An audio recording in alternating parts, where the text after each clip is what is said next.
Movie की शुरुआत में हम इंडियन मिलिट्री को देखते हैं जो कि टेररिस्ट का लीडर रहमत गुल को गिरफ्तार करने के लिए मिशन पर जाता है। उस टीम का लीडर अर्जुन होता है जो कि जॉन अब्राहम सर इस किरदार को निभा रहे हैं। अर्जुन की टीम जैसे ही अंदर जाने के लिए दरवाजा तोड़ता है, अंदर वो देखता है कि एक युवक के शरीर में बम लगा हुआ होता है और वो अपने हाथ में रिमोट कंट्रोल दबाने के लिए तैयार होता है। अर्जुन बहुत ही होशियारी से उस लड़के के हाथ से रिमोट ले लेता है और उसे वहां से जाने के लिए बोलता है। वहां पर सभी मिलिट्री टेररिस्ट को मारकर उसका लीडर रहमत को गिरफ्तार कर लेता है। उसके बाद हम देखते हैं कि अर्जुन छुट्टी लेकर अपने घर जा रहा होता है और उसे एयरपोर्ट में ऐशा नाम की एक लड़की मिलती है जो कि एयर होस्टेस होती है। अर्जुन उसे देखते ही अपना दिल दे चुका होता है। वही संजोग से जिस प्लेन में अर्जुन जा रहा होता है उसी प्लेन का एयर होस्टेस ऐशा होती है। हिम्मत करके अर्जुन ऐशा के पास जाकर अपनी दिल का बात बोल देता है, जिसे सुन के ऐशा भी हाँ बोल देती है क्योंकि वो भी उसे पसंद करती थी। अब ये दोनों एक दूसरे को डेट करने लगते हैं। इसी दौरान अर्जुन ऐशा को शादी के लिए पूछना चाहता था, लेकिन ऐशा एयर होस्टेस होने के कारण वो जॉब पे चली जाती है। अर्जुन उसका लौटने तक इंतजार करने लगता है। जब ऐशा आती है तब अर्जुन उसे पिक करने के लिए एयरपोर्ट जाता है, लेकिन उसी दौरान एयरपोर्ट में आतंकवादी हमला कर देता है। आतंकवादी एयरपोर्ट में अंधाधुंध गोली चलाने लगता है, जिसे देखकर अर्जुन उन आतंकवादियों को मारने लगता है, लेकिन वो घायल हो जाता है। वहीं ऐसा भी लोगों को बचा रही होती है कि तभी एक आतंकवादी आकर उसे मार देता है और अर्जुन को भी पीठ में गोली मार देता है। अब यहाँ पर सीन कट होकर हॉस्पिटल का सीन दिखाता है कि बहुत सारे लोग घायल हुआ होते हैं और उस आतंकी हमले में लगभग 300 लोग मारा जाता है। डॉक्टर अर्जुन को तो बचा लेता है लेकिन ऐशा को बचा नहीं पाता। वहीं अर्जुन तो बच जाता है लेकिन उसके रीढ़ में गोली लगने के कारण वो पैरालाइज्ड हो जाता है, जिसका मतलब यह है कि वो कभी भी अपने पैरों पर खड़ा नहीं हो सकता। अब यहाँ पर अर्जुन जिंदा तो होता है लेकिन वो कुछ कर नहीं सकता। अर्जुन के मॉम ही उसका ख्याल रखने लगता है। वहीं टीवी पर न्यूज दिखाता है कि उस टेररिस्ट अटैक का मास्टरमाइंड हमीद नाम का शख्स है। टीवी पर अर्जुन हमीद का फोटो देखकर वो पहचान जाता है। ये वही शख्स होता है जो कुछ साल पहले इसके शरीर पर बम लगा हुआ था और अर्जुन ने ही उसका जान बचाया था। अब यहाँ पर पार्लियामेंट का सीन दिखाता है कि देश के प्राइम मिनिस्टर एक इमरजेंसी मीटिंग बुलाता है। वहाँ पर उसे बताया जाता है कि कुछ साल पहले हमारे ऑफिसर्स ने हमीद जुल के पिता रहमत जुल को गिरफ्तार किया था। तब वो छोटा था। हमीद ऑक्सफोर्ड से पढ़ाई करके आया है और वो बहुत ही इंटेलिजेंट है। वो अपने डैड के जैसे ही लोगों को माइंड वॉश करके उसे हमले के लिए उकसाता है और उसका प्लान इंडिया को तबाह करने का है। पीएम बोलता है कि इसे कैसे रोका जाए। तब जाकर बीके सुब्रमण्यम जो कि आर्मी चीफ होता है वो बोलता है कि सुपर सोल्जर के साथ से हम ये रोक सकते हैं। सुन के वहाँ मीटिंग में कुछ लोग इसका विरोध करता है। तब जाकर बीके बोलता है कि चाइना अमेरिका जैसे बड़े बड़े देश सुपर सोल्जर बना रहे हैं, हम इंडियन ही क्यों नहीं बना सकते, जबकि मेरी पूरी टीम ये सब के लिए तैयार है और फ्यूचर में हम इन्हीं की मदद से बड़े बड़े लड़ाई जीत सकते हैं। यह बात सुनकर प्राइम मिनिस्टर सुपर सोल्जर बनाने के लिए ओके कर देता है। उसके बाद बीके डॉक्टर सभा के पास जाता है। मैं आपको बता दूं कि डॉक्टर सभा ने ही सुपर सोल्जर का आविष्कार किया है। बीके उसके पास जाकर उसे कुछ सोल्जर का फाइल्स देकर बोलती है कि तुम इनमें से कोई सिलेक्ट कर लो और उसे तैयार करो। सभा लिस्ट देखकर बोलती है कि ये सब सोल्जर फिजिकल हेल्दी है। मैं ये आविष्कार किसी पैरालिस्ट के लिए बनाया हूँ जिसे दूसरा मौका मिल सके। यह बात सुनकर बीके अर्जुन के पास जाता है और उसे समझा बुझाकर लैब में बुलाता है। वहाँ पर बीके अर्जुन को बोलता है कि इंडिया में फर्स्ट टाइम हम किसी इंसान पर इसका ट्रायल कर रहे हैं। अगर कोई साइड इफेक्ट होगा तो हम लोग तुम्हारे मॉम को ख्याल रखेंगे। वहीं सभा भी अर्जुन को सुपर सोल्जर के बारे में बताती है कि तुम्हारे बॉडी में हम ये चिप डालेंगे, उसके बाद एक माइक्रो कंप्यूटर तुम्हारे नेक पर इंजेक्ट होगा जो तुम्हारे ब्रेन क्या चाहता है वो उसे कमांड करेगा और ये चिप्स द्वारा तुम्हारे मसल्स में सुपर पावर आ जाएगा। अर्जुन ये सब बात सुनकर हाँ बोल देता है और उसे डॉक्टर सभा और उसकी टीम मिलकर अर्जुन के बॉडी में वो चिप्स इंजेक्ट कर देता है। उसके बाद अर्जुन को पुरानी मेमोरी याद आने लगता है, जिसे सुनकर सभा बोलती है कि डोंट वरी, ये चिप्स तुम्हारे ब्रेन में कनेक्ट होने के लिए कुछ टाइम लेगा और कुछ ही दिन में ये चिप्स अर्जुन के बॉडी में काम करने लगता है।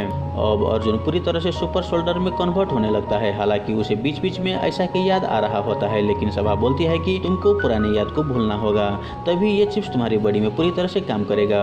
अर्जुन भी इन सब पर प्रैक्टिस करने लगता है।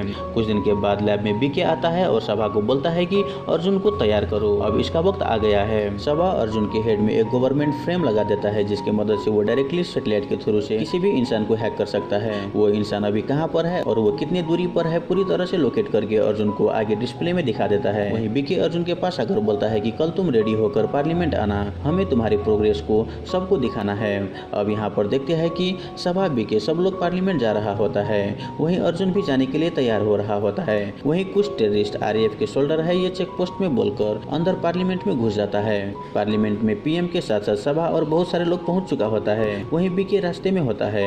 अर्जुन तैयार होते वक्त न्यूज़पेपर में हामिद का फोटो देखता है और वो देखते ही उस सैटेलाइट के थ्रू से उसका लोकेशन ढूंढ लेता है। जो कि वो अभी अपने आदमी के साथ पार्लियामेंट में पहुंच चुका होता है।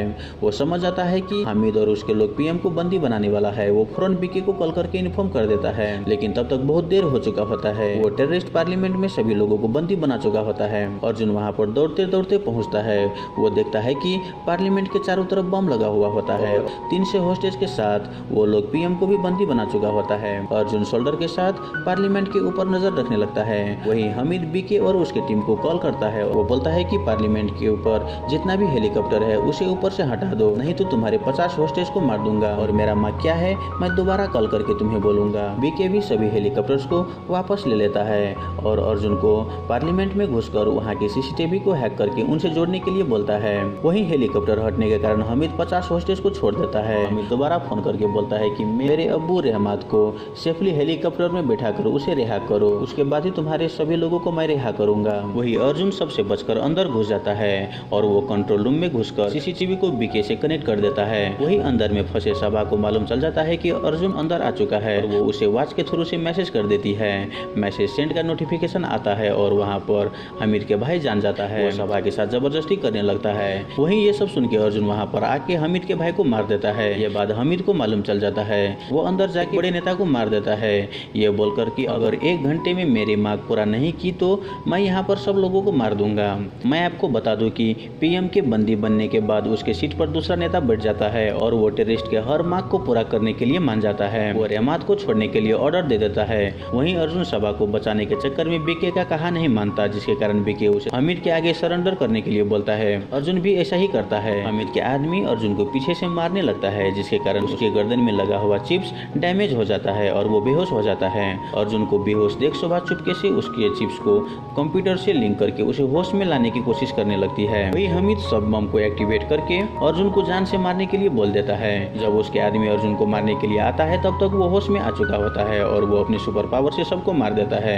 उसके बाद अर्जुन सभा को सभी होस्टेज को सेफली बाहर ले जाने के लिए बोलता है। वहीं दूसरी तरफ हामिद रिमोट लेकर पार्लियामेंट के पीछे से भाग रहा होता है। अर्जुन सैटेलाइट के थ्रू से उसे ढूंढ लेता है और वो उसका पीछा बाइक से करने लगता है। हामिद जल्दी जल्दी प्लेन में चढ़कर उड़ने ही वाला होता है कि तब तक वहाँ पर अर्जुन आ जाता है और वो उसके हाथ से रिमोट लेकर उसे मार देता है। उसके बाद वो अपने अंदर सुपर कंप्यूटर के मदद से उस रिमोट के जरिए पार्लियामेंट में लगे हुए सभी बम को डिफ्यूज कर देता है। वहीं सभा भी पार्लियामेंट के मेन दरवाजे पर लगे हुए बम को डिफ्यूज करके सबको सेफली बाहर निकाल देती है। रहमात को बीके के कहने पर शोल्डर उसे प्लेन से नीचे फेंक देता है और इसी तरह से सभी लोगों का जान बच जाता है। और मूवी के अंत में हम देखते हैं कि अर्जुन अपनी टीम के साथ दूसरा मिशन पर जाते हुए दिखाता है। इसका मतलब यह है कि अटैक के दूसरे पार्ट भी बहुत जल्द आने वाला है और इसी के साथ ये मूवी यहीं पर खत्म हो जाता है। तो दोस्तों आई होप आपको ये मूवी एक्सप्रेशन वाला वीडियो अच्छा लगा हो।